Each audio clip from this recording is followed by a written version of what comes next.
Blog Talk Radio.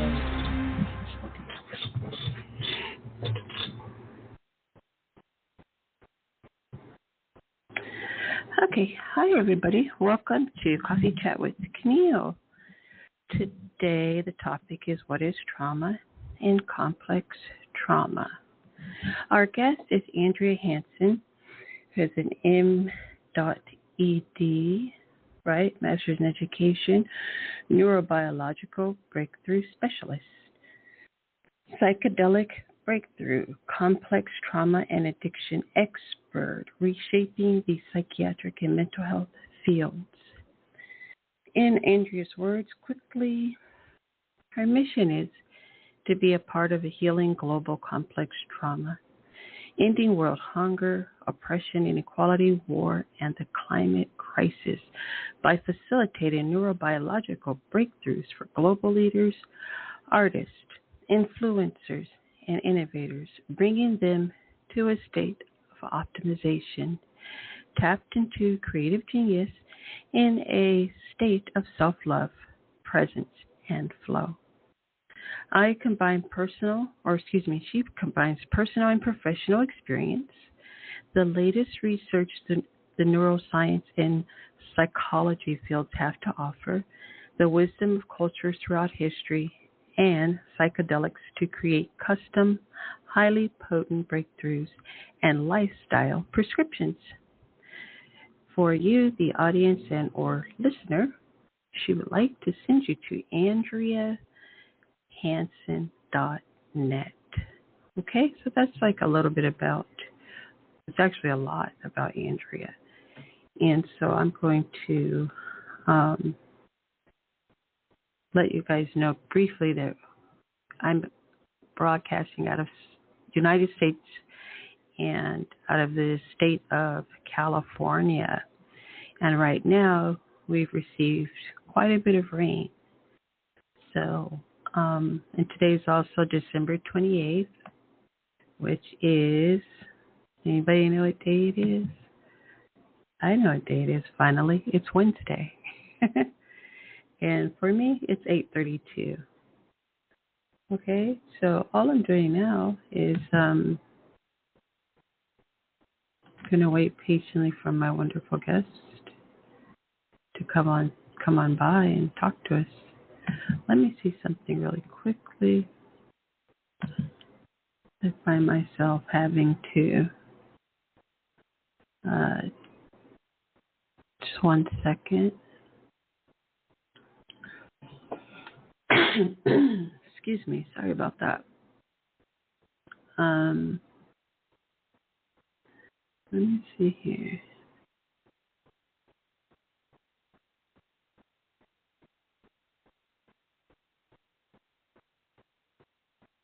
Yeah, today's our day. I'm just not sure what the issue is. So let me send over the phone number. By the way, if you're listening, you want to call in and let me know what your favorite coffee type is. Then please do favorite coffee and or hot beverage. And the number is 516 area code 453 9209.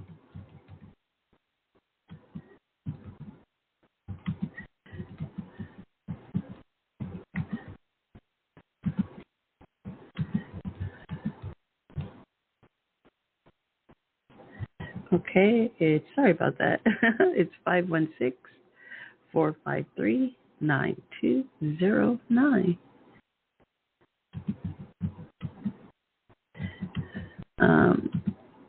I'm actually writing Andrea real quick to see if she's going to be able to make it. And as I've stated, I usually say, hey, if you're not able to make it, I understand things come up, you know. So, and then sometimes I've had a few of my guests let me know that there is an issue with the studio itself, meaning like they're trying to call in and then there's some kind of technical that I am actually unaware of. But I've been made aware that sometimes the connection is not doable for them for whatever reasons. But majority of my guests, as you all, if you follow the show, you'll see majority of my guests are right here, sometimes a little early, like 5 minutes, which is really good because then they can hear the countdown, right? So whereas I think I hear it all by myself, it's telling me 60 seconds left or 90 seconds left. And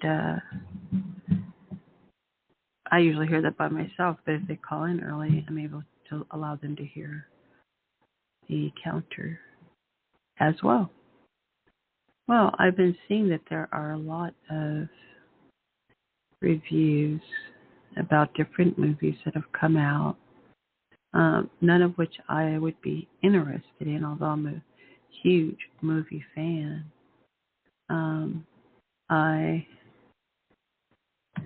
I'm not too interested in some of the stuff in there in the movie.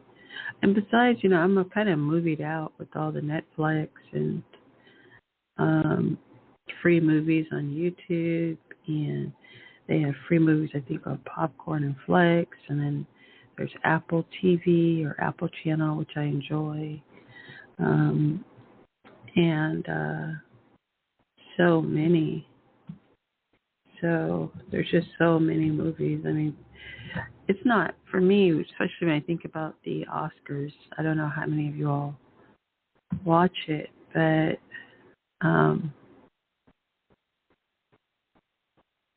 okay. Yeah, Mountain Time. Okay, so she's Mountain Time, looks like Mountain Standard Time. And I think they're just 1 hour ahead. So I hope that the time zone stuff didn't get goofed up. It tells me what on my end it is. The time is supposed to be. For me, it says 8:30, but I'm not sure. I hope I didn't have a little oops moment here.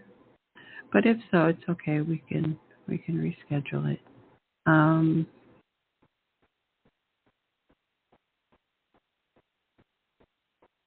No, mine does say 8:30 PST. It says that, so yeah, I'm good. I'm clear, guys. I'm clear. I do have her appointment set for 8:30 a.m. So let me go back into the studio. Oh, here we are. Okay, great. Hello. Hi, Andrea. Welcome. Hi. How are you? I'm wonderful. Thank you. Good. So happy you're here. So yeah, me too. I'm sorry. I've been waiting in the Zoom personal chat. There was the link on the calendar. Feeling. Yeah, I don't use that yet, and so I said I think we missed somehow, and then on my end, there was a little hiccup with the calendar in general. But what I could see is that that I was you were scheduled for me on my side here at 8:30 PST, right? And I think you're MST. Is that correct? Yep. Okay. Mountain. Okay. Yes, Mountain. Perfect. All right, but we're here. We're together. We made it. All right. So I would love. And was there somebody else here, or is it just you and I? It's just you and I. I thought I heard a man's voice. Okay. Did you? No. Okay. I'm alone. Yeah. Interesting. Okay. Yeah. I don't have a co-host except once in a blue moon, and so far not yet. I have a co-host, just not for this season. Okay, but I do want to get into Q&A real quick. So, what does the world need the most right now? From my perspective as a complex trauma therapist, I'm seeing the world really in a generational trauma response, where there's a lot of greed, there's a lot of fear, there's a lot of violence, and it's really easy to get caught up in fear and anger. So from my perspective, what I see is that everybody needs some really good generational trauma healing. Wonderful. And then what is complex trauma? Complex trauma is more complex. It's just like it sounds. It's more complex than simple trauma. It's where there's no clear good guy or bad guy a good amount of the time, and oftentimes it happens very subtly, and a lot through development, and it alters the way we develop as humans. So by the time we're adults, these complicated situations that have been passed down from generation to generation really impact the way that our brains are formed and our chemicals release and the way we interact with each other, our attachment styles. And it's not as cut and dry as something like, an earthquake happened and everybody lost their homes. While that's very traumatic, there's a sense of community that happens with it. Everybody rallies together to, help each other. You can talk about it out in the open. There's not that shame that comes along with it. So complex trauma is just that. It's complicated. It shapes who we are, and it creates a lot of shame. Thank you. And did you always want to be in your profession? Not really. When I was young, like when I was in elementary school, I wanted to own a bakery. One of those like coffee shop bakery, maybe with some like open mic stuff.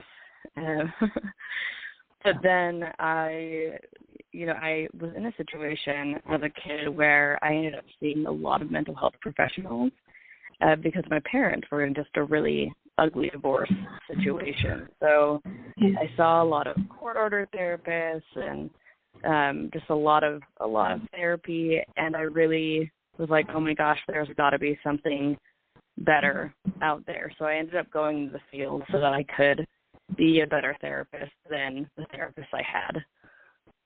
Okay, excellent. And then what is the best part of your job? Oh my goodness, the absolute best part is that I get to be with clients as they go through some really incredible transformations. And it's really, for me, quite a spiritual experience where I get to be there with them, and they're going through some intense bravery as they face whatever it is they need to face to get to the other side of their complex trauma. And then I get to see them get to the other side of it and really just blossom in a really incredible way and experience this freedom that they hadn't experienced before. And it's really, really beautiful. There's no way to describe it. It's like trying to describe a sunset to someone who's never seen one. It's just really amazing. Wow. And then why are you stepping away from the mental health field? From the mainstream mental health field, I'm stepping away because it's really a fear-based industry, and it's really a money-based. And that's not to say therapy should be free. I think therapists should, make enough money to take care of themselves, to go on vacation. And therapists in the mainstream mental health field, I'm not saying they're all about money. I'm saying the insurance companies, the pharmaceutical companies, the companies that run it all are not about client wellness. They're not about client progress. They're about client retention, making a client, once they enter into the mental health field, making sure that they stay in the mental health field for the rest of their lives. Whereas I'm all about, I take on a client, typically I see them for 2 to 3 months.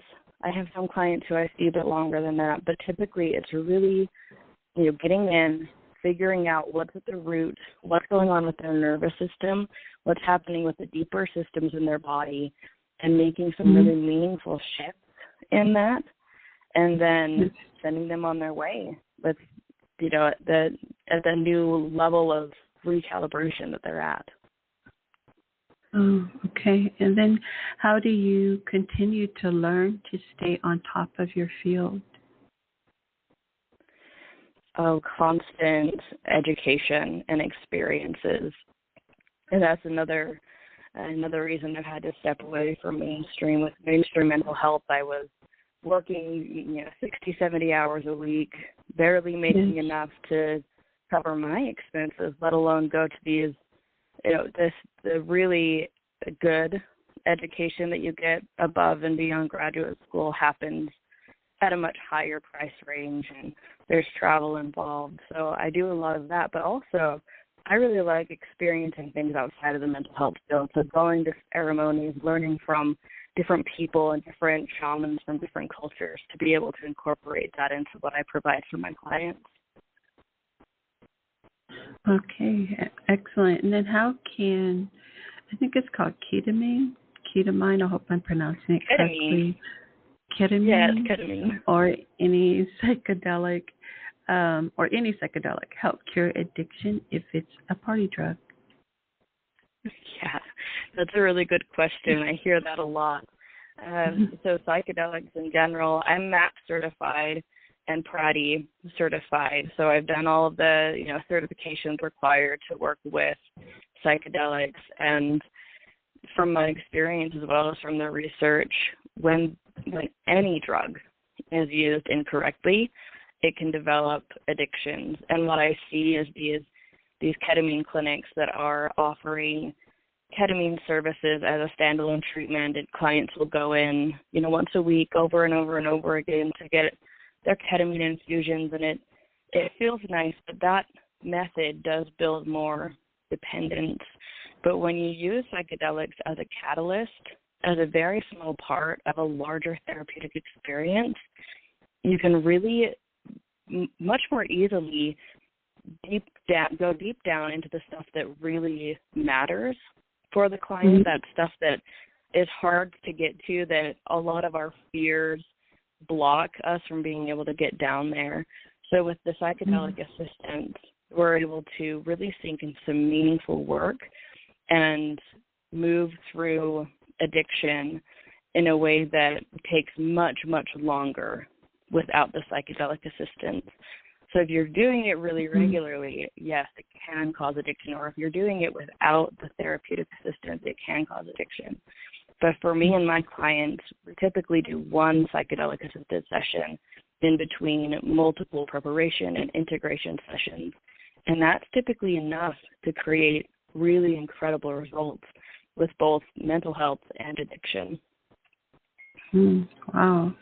And then what do people really need to understand about mental health? With mental health, it's so important to understand that you have everything that you need within you. There's this kind of sick model that is becoming really popular right now of, oh, well, I just have, ADHD, I just have depression, and this is my life now. This is it. I have a chemical imbalance. And in reality, the idea of the chemical imbalance comes from the pharmaceutical companies. It's a theory. It's not science. It's not actually proven.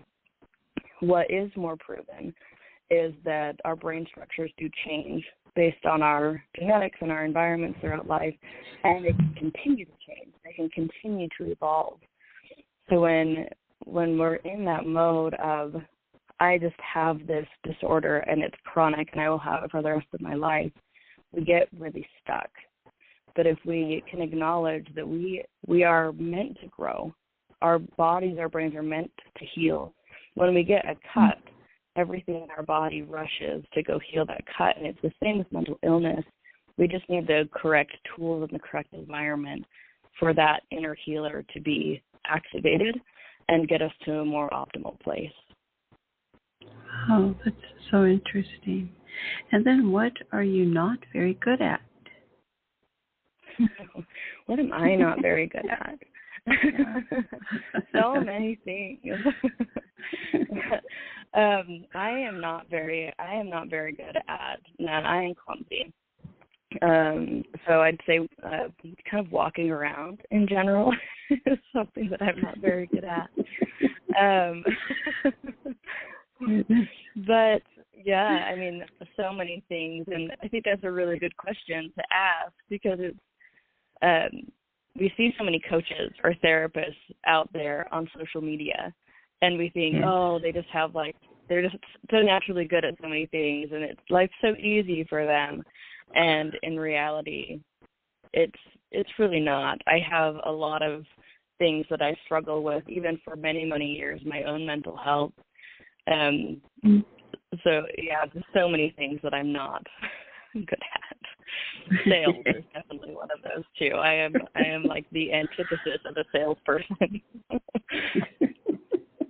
Okay, thank you so much. And then, what is the answer to life, the universe, and everything? That would be 42. Okay. I don't know if you've seen the Hitchhiker's Guide to the Galaxy, but they have a big machine that's there to be able to answer any question, and they ask the machine, what's the answer to life, the universe, and everything, and the machine calculates for a long time, and it says 42. Oh.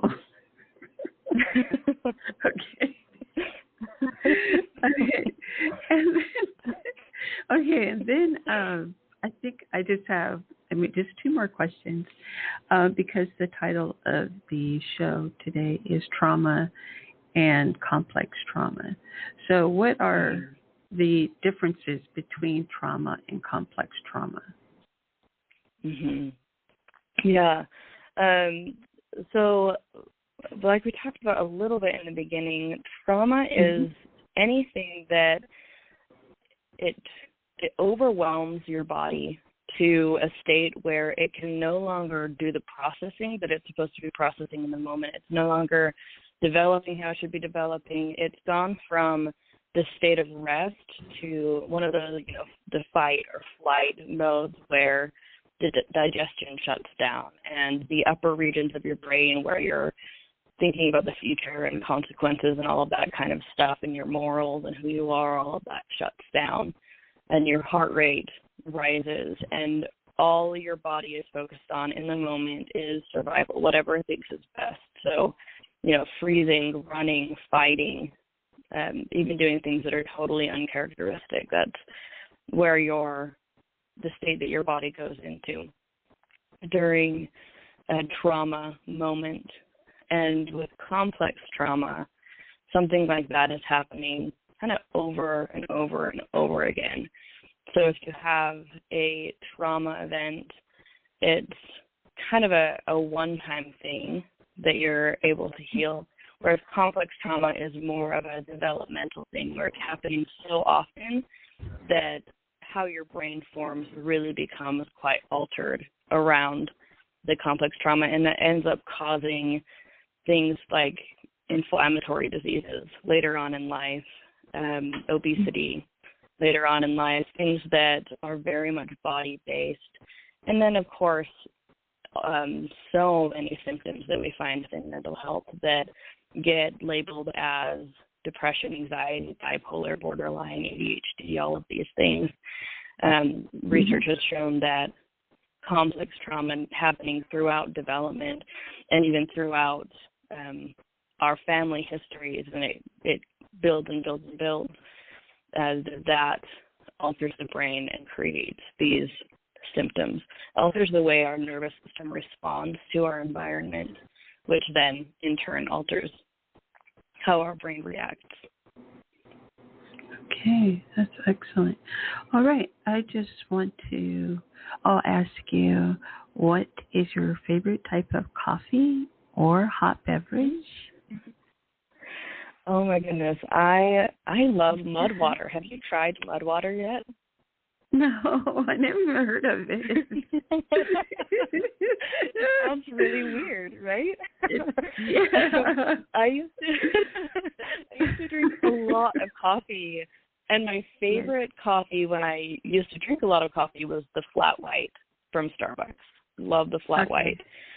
But then I started trying to cut back on caffeine, and I found mud water, and it's made out of like some different anti-inflammatory spices and some really good brain-boosting mushrooms, and I really love it. Wow. So wait, where do they serve it? I'd like to try. Right? They just sell it online, and you just kind of make it like, you just pour hot water in it and some cream. I'll send you a link, but it's like MUD //WTR mud water. Okay. Oh, okay. What's your favorite kind of coffee? Oh, okay. I'm having it today actually, but I love any kind of hazelnut flavored coffee. Yes, and then I'll just add in like a French vanilla creamer, so it just has a fabulous taste. But thank you so much. I want to thank you, Andrea, for being here. And I did find all you were saying so enlightening. I am a member of NAMI, and I have been attending some classes. I don't know if you can call it, they're educational classes. And I just have a certification in order to be a facilitator. But mental health is super serious to me. I think it's so important, our mental, our emotional, and then therefore our physical. But so when I read your background, I said, oh, she would be an amazing guest to have on. And especially after the pandemic happened, it just seems like, I don't know, something shifted in everybody. And so I just, it felt like, I don't know, something changed. So it's sad. It wasn't a good change, sadly. But but what I love is the openness, more openness about talking outwardly, openly about mental health and getting help, and not it being such a shame game. And I can that's been a really cool part. Yes, the shame. That's why a lot of people don't get help. It's the stigma. And so a lot of what you offered sounded, what your even style of therapy is it sounds like it's kind of fast from what I'm used to hearing, of course, but efficient, right? And I love the fact that, like you said, we have all the answers inside. I never heard that before. So I just thought that was pretty amazing. And at any rate, but I don't want to hold you here or anything. I just want to thank you. And where can everyone find you? Well, first off, congratulations on being a NAMI facilitator. That's some really incredible, important work. And that's so good to hear that you're getting involved in that. And with this boom in mental health, we need, so many people on the front lines. So thank you for doing that, and also for doing, this podcast. I've looked through your podcast. I've listened to a few podcasts, and a lot of hopeful messages there. Yes, it's really great. So as far as where people can find me, my website is just my name.net. So Andrea Hanson with an on.net. And then pretty much every social media, Facebook, Instagram, LinkedIn, I'm at Andrea Hanson Psych. So pretty simple, pretty straightforward. You can check out my website. You can get to know me a little better. For the most part, I do the psychedelic assisted treatment, but I also do preparation and integration for people who are doing their own process. And then there's a really interesting thing on my website for the DIYers out there if they want to check it out. I've compiled a ton of neuroscience research into an assessment that gives you a report of how your brain is functioning and some things that you can do at home to work towards optimization. So that's a really cool thing to check out. Okay, for sure. Thank you again. And yeah, thank you, Carol. It's my pleasure. And bye for now. Goodbye for now. See ya. Bye. Bye. Oh, she's so wonderful. Yay.